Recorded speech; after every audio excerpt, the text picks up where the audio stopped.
First ever factory outlet, Chandanagar, Mukunda Jewelers. Opening soon. No making charges.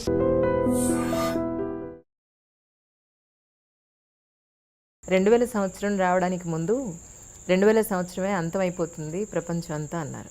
ఇప్పుడు 2000 సంవత్సరం అయిపోయి already మనం 19వ సంవత్సరంలో కూడా 2019లోకి వచ్చేసాం. అవును. సో మీ ఉద్దేశ ప్రకారం ఇది ఒక అపోహేన? కలియుగం ఇన్ని సంవత్సరాలు ఉంటుంది, ఈ యుగం ఇన్నేళ్ళు, ఈ యుగం ఇన్నేళ్ళు అని మనం అనుకున్నట్టయితే అంటారు. యుగాలకి సంఖ్య ఉంది. ఇప్పుడు ఒక రోజుకి ఇన్ని గంటలు, ఇదివరకు దాని ఘడియలు విఘడియలు అనేవారు. దానికి ఏదో ఒక క్రమం ఉంది. అనే తర్వాత మళ్ళీ అది సైకిల్ తిరుగుతూ మళ్ళీ సూర్యోదయం వస్తుంది, మళ్ళీ సూర్యాస్తమయం కూడా వస్తుంది. ఇది ఒక సైకిలిక్ ప్రాసెస్లో తిరుగుతూ ఉంటుంది. రోజులు కూడా అట్లానే తిరుగుతాయి. నెల తిరుగుతోంది, సంవత్సరం తిరుగుతోంది. సంవత్సరం తర్వాత మళ్ళీ మనం నేచర్లో we are able to observe the process repeated, right? So also యుగాల క్రమం కూడా అట్లానే ఉంది. ఇప్పుడు 4,32,000 సంవత్సరాలు అయితే కలియుగం అన్నారు. ఇంటూ 2 చేస్తే ద్వాపరం అన్నారు. ఇంటూ 3 చేస్తే త్రేత అన్నారు. ఇంటూ 4 చేస్తే కృత. ఈ 4 కలిపితే 4, 3, 2, 3 సున్నాల బదులు ఇంకొక 0 పెరుగుతుంది, 4 సున్నాలు వస్తాయి. అంటే కాలం అనేటటువంటి దాని యొక్క calculation was so accurate. Nature is very accurate, wear man cannot handle are meddle with it. Okay. ప్రకృతిలో మీరు ఏది చూసినా అలానే ఉంటుంది. ఇప్పుడు మీరు ఒక పుష్పం చూడండి, దానికి వచ్చేటటువంటి దళాలు, వాటి యొక్క మెజర్మెంట్స్ అన్నీ చాలా ఎగ్జాక్ట్గా ఉంటాయి. అందులో వచ్చే కేసరాలు ఎగ్జాక్ట్గా ఉంటాయి. దాని కింద వచ్చే స్టాక్ చాలా ప్రాప్రియేట్గా ఉంటుంది. ఏ పువ్వులు ఎక్కడ చూసినా అట్లానే ఉంటాయి. ఏ కీటకాలని మనం చూసినా వాటి రెక్కలు గిక్కలు, వాటి యొక్క అందం, వాటి యొక్క మెజర్మెంట్స్ అదే క్రమంలో ఉంటాయి. అందులో అప్పుడు మనుషులు తయారు చేస్తే వచ్చినట్టుగా ఒకటి పొడుగు, ఒకటి పొట్టి, ఒకటి లావు సన్నం, ఒకటి థిక్నెస్, ఒకటి పల్సగా అలా ఉండదు. Other than man everything in the nature is accurate to the dot. కాలం కూడా అంతే. సో ఈ కాలం కూడా ఒక క్రమంలో తిరుగుతూ ఉంటుంది. అది తిరిగిన తర్వాత మళ్ళీ రిపీట్ అవుతుంది. సైకిల్ మళ్ళీ రిపీట్. ఇప్పుడు 2000 సంవత్సరాలు కలియుగం అనే దాంట్లో అసలు అది ఏమడదు. అది బికాజ్ కలియుగం ఇప్పటికి ఆరంభమయ్యి 5,119 ఏళ్ళు దాటింది. ఓకే. దీనికి పూర్తి అవ్వడానికి 4,28,000 సంవత్సరాల కాలం ఉంది కలియుగానికి. Okay. So 5,000 is really nothing. మధ్యలో ఎక్కడో ఒకచోట ప్రారంభించి కాలాన్ని లెక్క పెట్టడం ప్రారంభం చేశారు. దానికి 2,000 years అని అన్నారు. ఎక్కువ మంది ఆ కాలమానాన్ని తీసుకుని ఇప్పుడు 2000, 2019 అని అంటున్నారు. ఇప్పుడు కలియుగం నిజానికి 2000 సంవత్సరంలో అయిపోతుందని అనలా. అప్పుడు అన్నది ఏంటంటే కంప్యూటర్ కనిపెట్టిన తర్వాత, ఓకే, 1980sలో బహుళ ప్రాచుర్యాన్ని అది అందుకున్న తర్వాత దాంట్లో ప్రోగ్రామ్ చేసినటువంటిది 2000 దాకా దాన్ని ప్రోగ్రామ్ చేశారు కనుక, ఓకే, సో దాన్ని Y2K అని దానికి ఒక పేరు పెట్టి, ఆ December 31st కాగానే ఇంకా తర్వాత అది ప్రోగ్రామ్స్ అన్నీ కూడా ఇంకా క్రాష్ అయిపోతాయి. సో దానివల్ల మొత్తం సెటప్ అంతా ఎక్కడిదక్కడ స్టాప్ అయిపోతుంది. అంతే. ఇంకా అది ఒక కంప్యూటర్ స్టాప్ అయిపోయిందంటే మొత్తం ప్రపంచం అంతా తల్లకిందులు అయిపోయినట్టే అని భావించారు. దానికోసం మన దేశం నుంచి చాలామందిని, వచ్చిన వాళ్ళని రాని వాళ్ళని, ఆ పేరు పెట్టుకున్న వాళ్ళందరినీ మొత్తం బయటికి పంపించారు, అమెరికాకి పంపించారు. ఏదైనా వాళ్ళు చేస్తారు కదా, చేయాలి కదా, చేయించాలి కదా అనే ఉద్దేశంతో. సరే, 2099 December 31st చక్కగా నడిచింది. మర్నాడు పొద్దునే మళ్ళీ తెల్లారింది, సూర్యుడు వచ్చాడు, పక్షులు ఎగిరాయి, గాలి వీచింది, అన్నీ బాగానే సాగాయి. జనాభా కూడా బాగానే సంచరించింది. మళ్ళీ 2012 వచ్చేటప్పటికి మళ్ళీ అలాగే అయిపోతుంది ఇంకొకటేటో అని మాయన్ కల్చర్కి సంబంధించినటువంటి కాలమానం ప్రకారం ఇదేదో అయిపోతుంది అని అనుకున్నారు. సేమ్ అప్పుడు కూడా December probably 22nd or something date అనుకుంటాను బహుశా. అయిపోతుంది ఆ వేళ. నెక్స్ట్ డే మార్నింగ్కి మొత్తం అంతా everything will be close down, the cinema మొత్తం సెటప్ అంతా క్లోజ్ అయిపోతుందని అన్నారు. But nothing is happen, everything was just moving normal. యుగాంతమైన అంతే. యుగాంతం అయిపోతుందంటే యుగం అవ్వగానే మొత్తం అన్నీ క్లోజ్ అయిపోతాయి కదా. మరి డిసెంబర్ 31st అవుతోంది, మళ్ళీ January 1st ఆరంభం అవుతోంది, మళ్ళీ మామూలుగా సాగుతోంది కదా. సో యుగాలు పూర్తయినా, యుగాలు ఆరంభమైనా జరిగేటటువంటి మనిషి యొక్క గతి అనేది ఎప్పుడు సాగుతూనే ఉంటుంది. అయితే వ్యక్తిలో ఉండేటటువంటి తట్టుకునే సామర్థ్యాల యొక్క కొలమానాన్ని బట్టి యుగాల యొక్క కొలమానాన్ని చెప్పారు. వ్యక్తిలో తట్టుకునే శక్తి ఎంత ఉంటుంది, పనిచేసే శక్తి ఎలా ఉంటుంది. ఇప్పుడు శక్తి క్రమంగా తగ్గుతోంది మనలో, స్టామినా తగ్గుతోంది, ఓపిక తగ్గిపోతోంది. ఇప్పుడు మా చిన్నప్పుడు పాఠం ప్రారంభిస్తే 6 గంటల సేపు చెప్పేవారు ఆగకుండా ఒకటే పాఠాన్ని, అలా సాగుతూ ఉండేది. మా కూర్చునేవాళ్ళు, వినేవాళ్ళు, చెప్పేవాళ్ళు చెబుతూ ఉండేవారు, వినేవాళ్ళు వింటూ ఉండేవారు. ఇప్పుడు అలవాటు ఎలా చేశారంటే 45 నిమిషాలు దాటితే పీరియడ్ మారాలనగానే కొంతకాలం ఇది అలవాటు చేసేటప్పటికి 45 నిమిషాల తర్వాత వాడు సబ్జెక్ట్ మార్చకపోతే వీడికి ఏమిటో తల్లకిందులు అయిపోయి ప్రపంచం అంతా కూడా గిరగిరా తిరుగుతున్నట్టు అనిపిస్తుంది. ఇది మనిషికి మనం చేసేటటువంటి అలవాటుని బట్టి వాడి యొక్క బయలాజికల్ క్లాక్ ఏదో అంటారు దాన్ని, అది దాని తగ్గట్టుగా మారుతూ ఉంటుంది, అడ్జస్ట్ చేసుకుంటూ ఉంటుంది. చేత కాలం ఏమీ మారదు, కాలంగా సాగుతూ ఉంటుంది. మనలో ఉండేటటువంటి సామర్థ్యాలని మనం ఏ విధంగా ఏదో ప్రిజర్వ్ చేసుకుంటామా, లేదు డైల్యూట్ చేసుకుంటామా, లేదా మార్చేసుకుంటామా. సో దాన్ని బట్టి ఒకటి కృతయుగం అన్నారు, ఒకటి త్రేత అన్నారు, ఒకటి ద్వాపరం అన్నారు, ఒకటి కలియుగం అన్నారు. మీకు చెప్పడానికి అభ్యంతరం అయితే వదిలేస్తాను, అభ్యంతరం లేకపోతే అడుగుతాను, మీరు ఆన్సర్ చెప్పాలని అనుకుంటే. చాలామంది స్వామీజీలు ఉన్నారు మన భారతదేశంలో. కొంతమంది ప్రజల దగ్గరికి పెడతారు, హగ్ చేసుకుంటారు, లిటరల్గా పొలిటికల్ వాళ్ళు వచ్చి ఇష్టమైన వాళ్ళు వచ్చినట్టు ముద్దులు పెడతారు. మీరు మాత్రం ఎవరిని ముట్టుకోరు, ఎందుకని? అది వ్యక్తిగతమైనటువంటి వారి ఇష్టాలను బట్టి ఉంటుంది కాబోలు. ఓకే.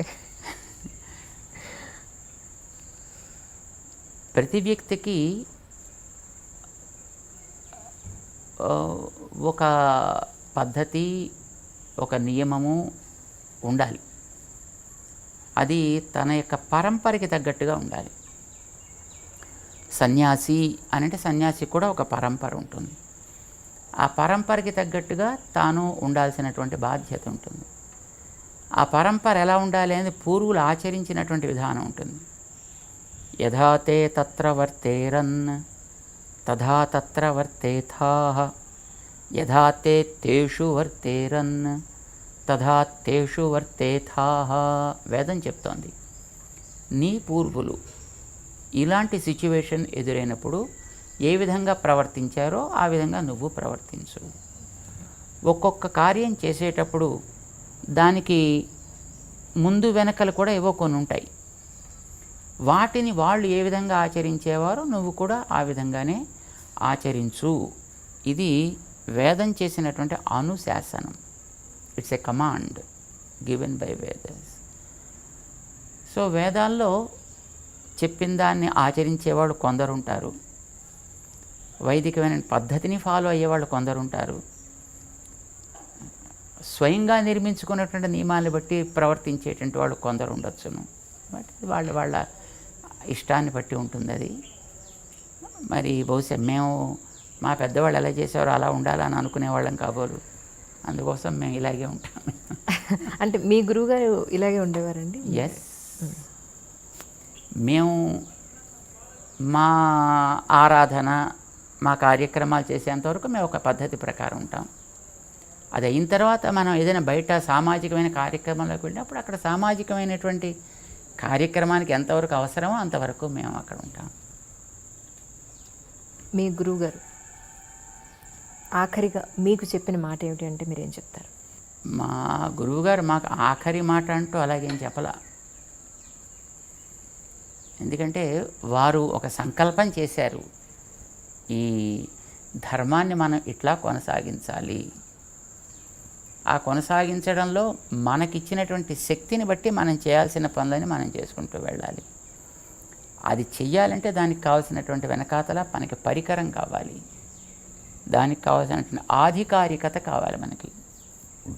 అంటే దానికి కావాల్సిన ప్రమాణాలు మన దగ్గర ఉండాలి, కార్యక్రమాన్ని మనం చేయాలి. దాన్ని సాధించడానికి గురుకులవాసం చేయాలి, అక్కడ నేర్చుకోవాలి, అక్కడ చూడాలి, వాటిని కూడా మనం అవలంబించి ప్రాక్టీస్ చేయాలి. This is what my Guruji gave instructions to me, and that's what we are trying to follow. దేశానికి, ముఖ్యంగా మన దేశానికి స్వామీజీల ఆవశ్యకత ఎంతవరకు ఉందని మీరు భావిస్తున్నారు? మన దేశానికి, ప్రపంచానికి అనే ప్రశ్నే లేదు. స్వామీజీలు అనంటే కాషాయం కట్టుకుని దండం పట్టుకుని తిరిగేవాళ్ళు అని మాత్రమే కాదు. అవసరమైనప్పుడు మంచిని చెప్పాల్సి వచ్చినప్పుడు మంచిని చెప్పాలి. ఎప్పుడైనా పరిపాలకుడైనా తన యొక్క క్రమాన్ని తప్పి ప్రవర్తిస్తే వానికి ఏది హితమో దాన్ని చెప్పాల్సిన బాధ్యత ఉంటుంది, ధర్మాన్ని ప్రేమించే వ్యక్తి అయితే. రాముడు, దశరథుడు లాంటి వాళ్ళు పరిపాలన చేసేటప్పుడు వశిష్ఠాదులు ఉండేవారు. వాళ్ళని పురోహితులు అని అనేవారు. పురోహితుడు అంటే తానుండేటటువంటి ప్రాంతానికి, రాజ్యానికి హితాన్ని చేసేవాడు అని అర్థం. పురమునకు హితమును చేయువాడు అని అర్థం. వీళ్ళు రాజుల దగ్గర ఉంటుండేవారు, రాజులు పరిపాలన చేసేవారు. ఎప్పుడైనా ఒకసారి రాజు కనుక చేయాల్సిన పాలనలో తప్పుడు నిర్ణయాలు చేస్తే వెంటనే వీరి పక్కన ఉండి అది తగదు, స్టాప్ ఇట్ అని చెప్పగలిగేవారు.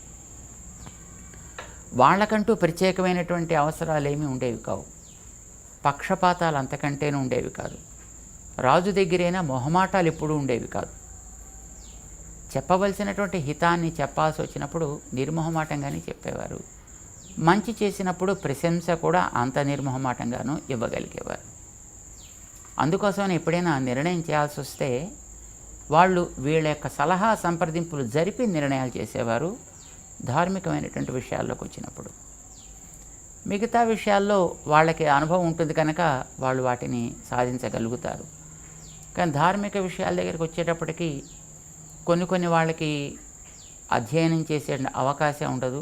బికాజ్ లౌకికమైనటువంటి పరిపాలన విధానంలో వాళ్ళు ఉండేటప్పుడు ధార్మిక గ్రంథాలని చదివేంత అవకాశం వాళ్ళకి ఉండదు కనుక అలాంటి విషయాల్లో కావాల్సినటువంటి సలహాలు, సంప్రదింపులు వీళ్ళు ఇచ్చేవారు. అసలు ఏ వ్యక్తికి అన్నిటినీ మాస్టర్ చేయడం అనేటువంటి అసాధ్యం కదా. వాడు రాజు కావచ్చు, ధార్మికుడు కావచ్చు, మరొకడు కావచ్చు.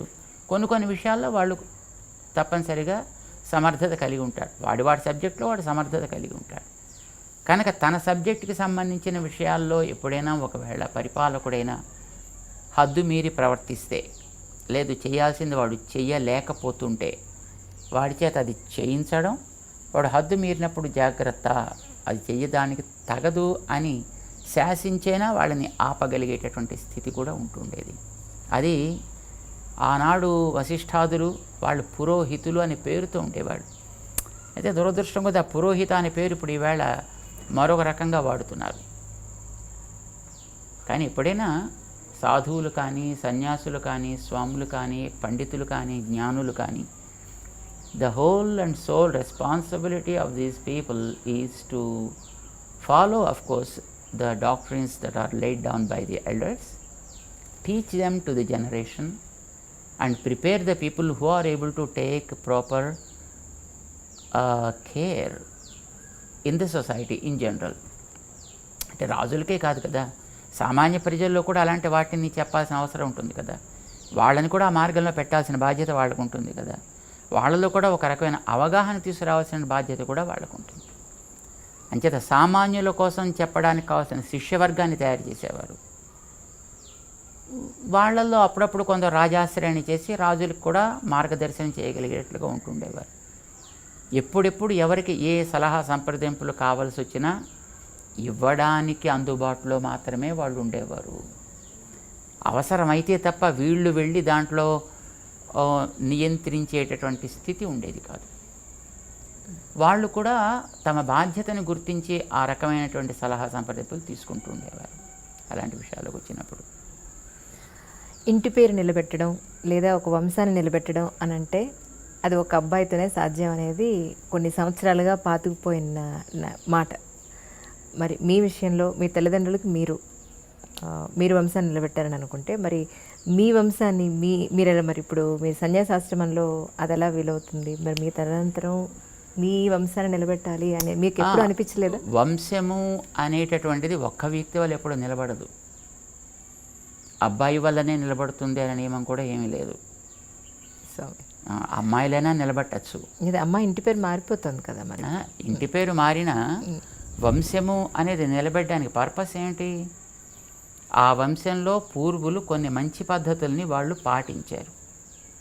ఆ పాటించిన పద్ధతుల్ని తర్వాత జనరేషన్స్కి అందించాలి అని వాళ్ళు they aspired for that.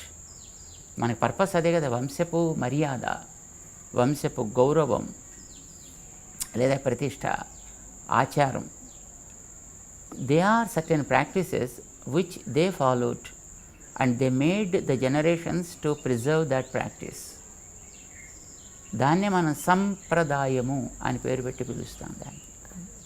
So ఈ సంప్రదాయ పరిరక్షణ కోసమనే వివాహ వ్యవస్థ అయినా లేదు సంతానం కావాలి అని అనుకున్న పర్పస్ అది.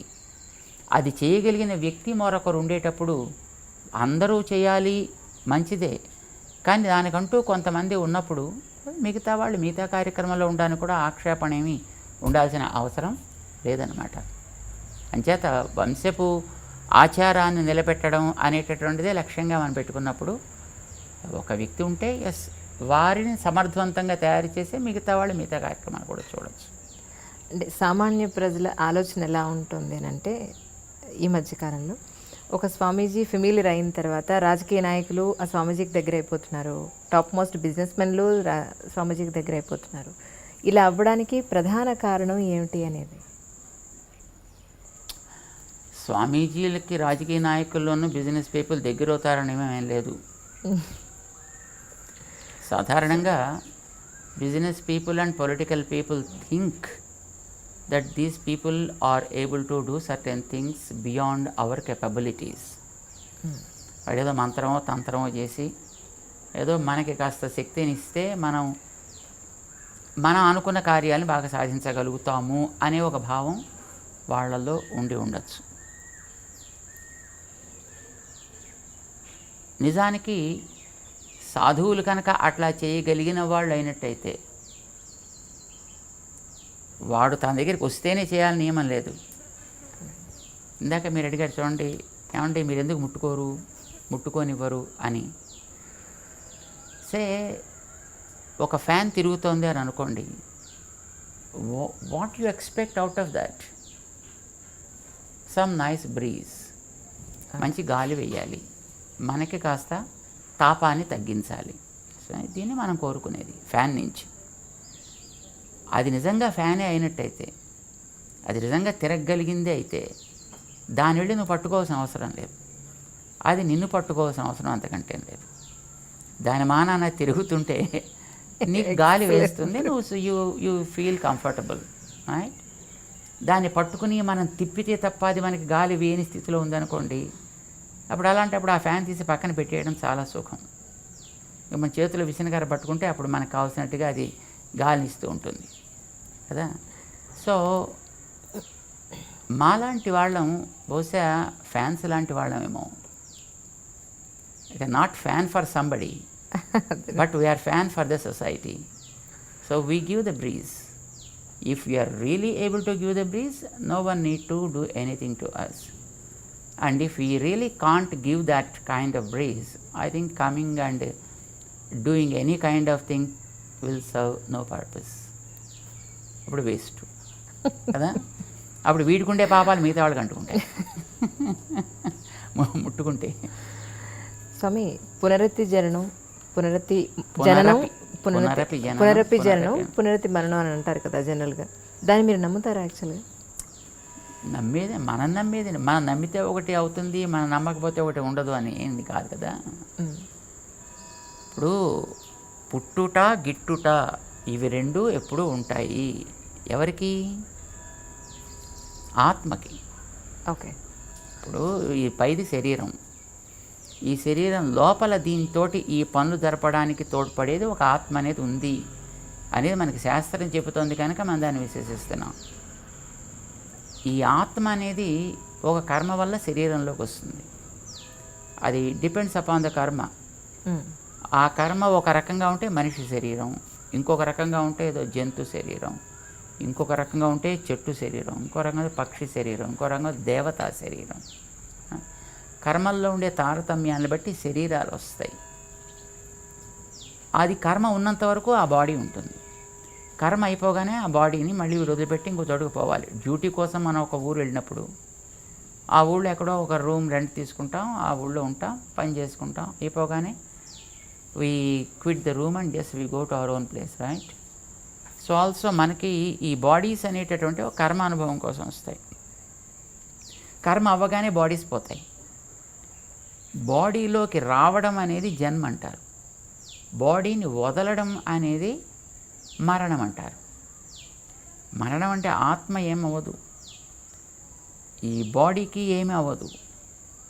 బాడీ అనేది it's a component of 5 elements. మళ్ళీ 5 ఎలిమెంట్స్ కింద మళ్ళీ మారిపోతాయి. లోపలికి వచ్చిన జీవుడు మళ్ళీ దీన్ని వదిలిపెట్టి దీన్ని వెళ్ళిపోతాడు. వాడికి వెనకాతలు ఉండే స్టాక్ని బట్టి మళ్ళీ వాడు ఎక్కడికో వెళ్ళాలి, ఇంకొక బాడీ తీసుకుంటాడు. So taking a new body is called జన్మ అండ్ చెకింగ్ అవుట్ దట్. చాలా సంతోషం స్వామి. మిమ్మల్ని ఎక్కువ ఇబ్బంది పెడితే క్షమించాలి, ఏమి అనుకోవద్దు దయించి. చాలా సంతోషం. మీరు ఇంతటి గొప్ప అవకాశాన్ని ఇచ్చినందుకు నిజంగా మీకు నేను చాలా రుణపడి ఉన్నాను. చాలా ధన్యవాదాలు. నిజంగా మంచిదమ్మా, చాలా సంతోషం.